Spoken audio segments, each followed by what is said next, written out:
Hello students, today we are going to start our new chapter, that is the linear equation in one variable. Okay, that is on page number 98. And अब linear equation किसे कहते हैं? What is a linear equation? Linear equation,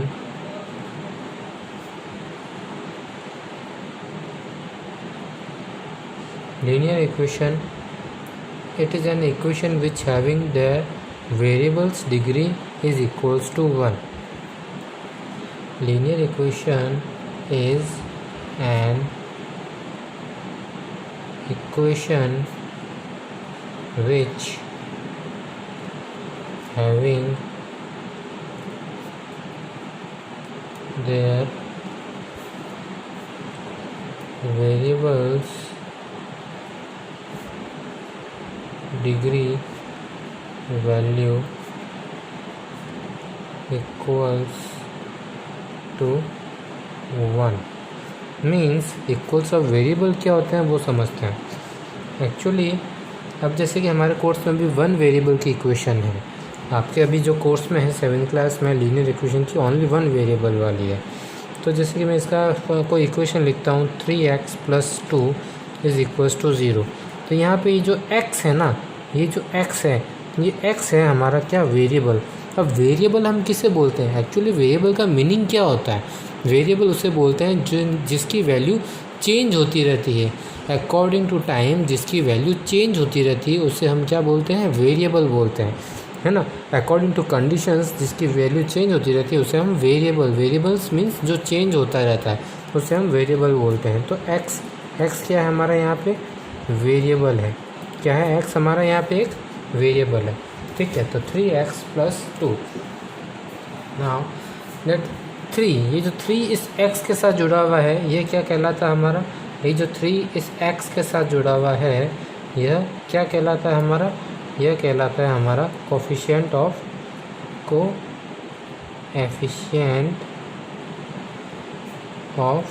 x कहलाता है, ठीक है।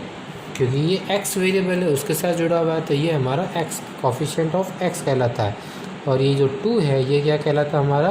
ये कहलाता है हमारा कांस्टेंट टर्म। इसे कांस्टेंट टर्म क्यों कहते हैं इस 2 को? क्योंकि इसके साथ में कोई भी तरह का वेरिएबल नहीं जो लगा हुआ है।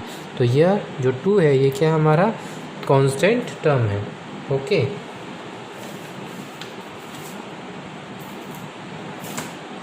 नाउ अब हम चलते हैं इसकी सीधी एक्सरसाइज सॉल्व करते हैं जिससे हम पता लगा सकें कि एक्चुअली है क्या, ठीक है। तो हम हमारी एक्सरसाइज 7.1 लेते हैं यहाँ से, ओके।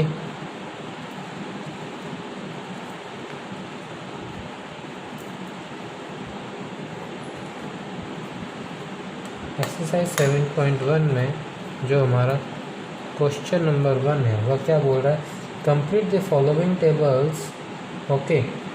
जहाँ पे इसने कुछ इस तरीके से वैल्यूज़ दे रखी हैं।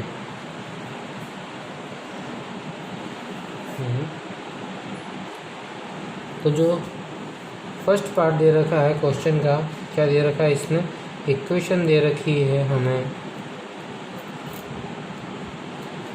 इक्वेशन दे रखी है, वैल्यू दे रखी है हमें x की, and whether the equation is satisfied और नॉट। तो सेटिस्फाइड और नॉट वो हमें बताना है इसमें।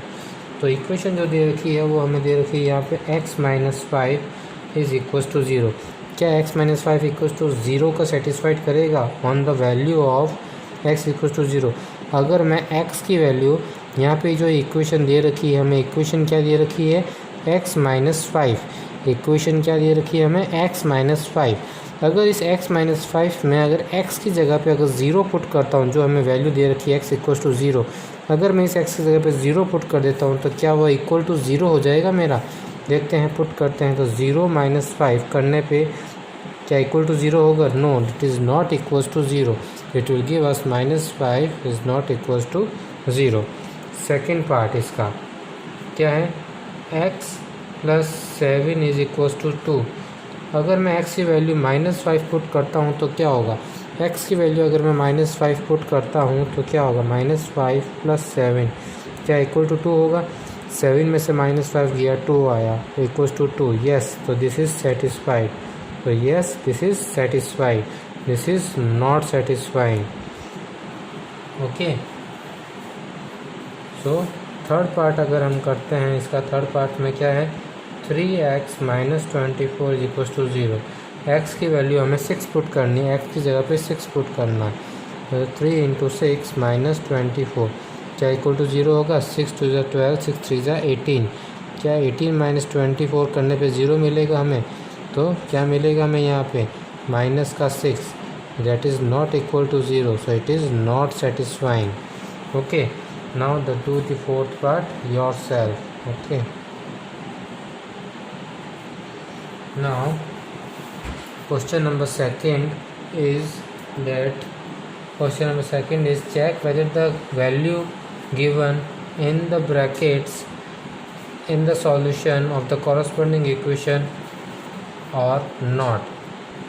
Check whether the value given in the brackets is the solution of the corresponding equation or not. तो सबसे पहला जो ए पार्ट है वो हमारा क्या है, क्वेश्चन में क्या है हमारा, ए पार्ट है हमारा यहाँ पे x + 13 = 6 हमें ब्रैकेट में वैल्यू दे रखी है x = -7। तो हम यहाँ पे x की वैल्यू -7 पुट करेंगे। तो -7 + 13 = क्या, 6। तो क्या इक्वल टू 6 होगा। -13 में से 7 गया, पीछे क्या रह गया, 6। तो 6 = 6। तो this is satisfying. Yes, this is an equation. Now in the same manner we can do our, I am doing here C part, that is 3p - 4 = 14. Then and here we need to put the p value is equals to 5. So 3 × 5 - 4 = 14. 5 × 3 = 15 - 4 क्या आएगा यहाँ पे, 11। But 11 is not equal to 14, so it is not satisfying to the equation. So in this manner you do the b part is also in your copy. Okay. Now we doing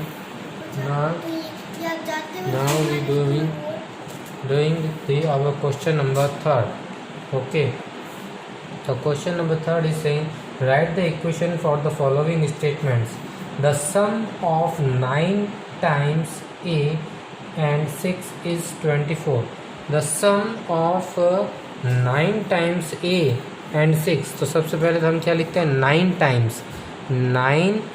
times of a. 9 times of a means 9 multiply with a. 9 times of a means 9 multiply with a.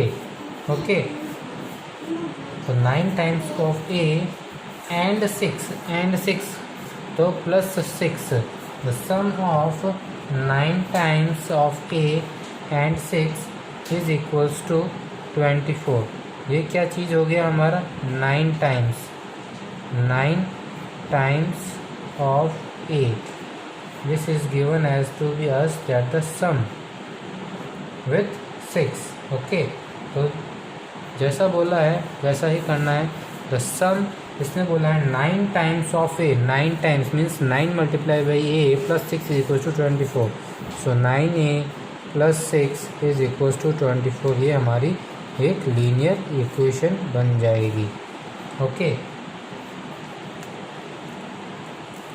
B part, the number b divides by 7 gives 5. तो number है कोई b, अगर उसे हम divide करते हैं 7 से, then it will give us equals to 5. So this is another equation. Number b divides by 7 gives us 5. So this is another equation. Okay, now c part, if 12 is taken away from 5 times y, you get 40. If 12 is taken away from 5 times of y, so 5 times of y means 5 multiplied by y, में से हमें क्या हटाना है, minus करना है 12 को. So we will get our answer, that is 40.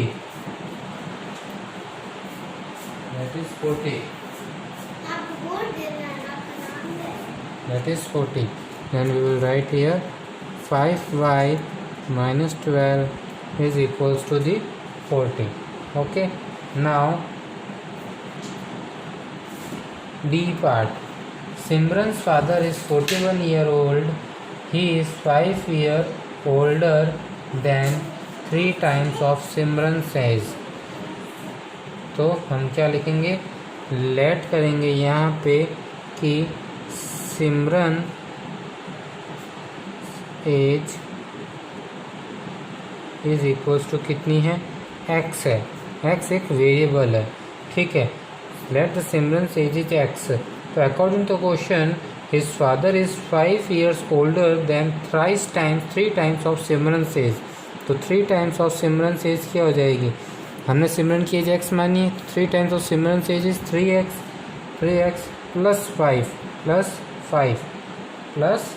5 होगा, ठीक है. तो 3x plus 5 is equals to क्या होगा, यहाँ पे दे रखा है 41. तो ये हो जाएगी हमारी इसकी equation B. Okay.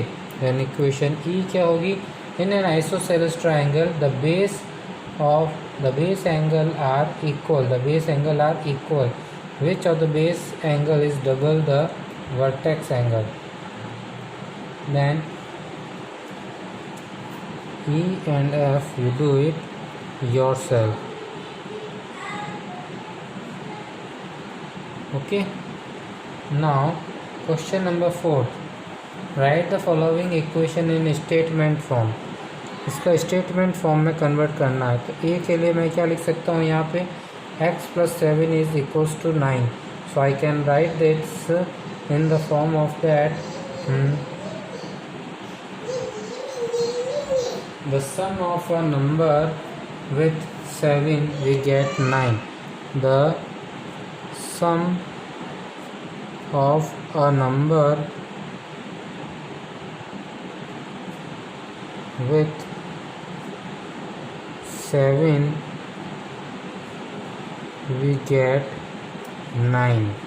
Correct. B के लिए क्या बोल सकते हैं हम, बी के लिए हम बोल सकते हैं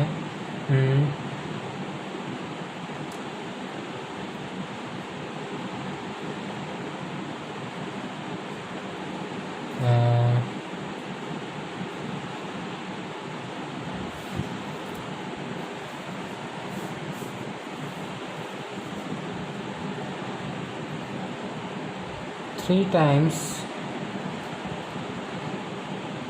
of a number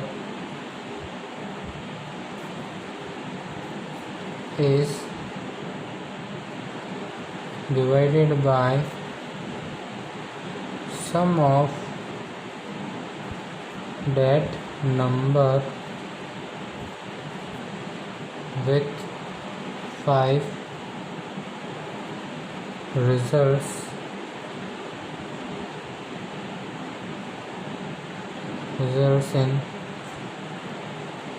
is equal to 16.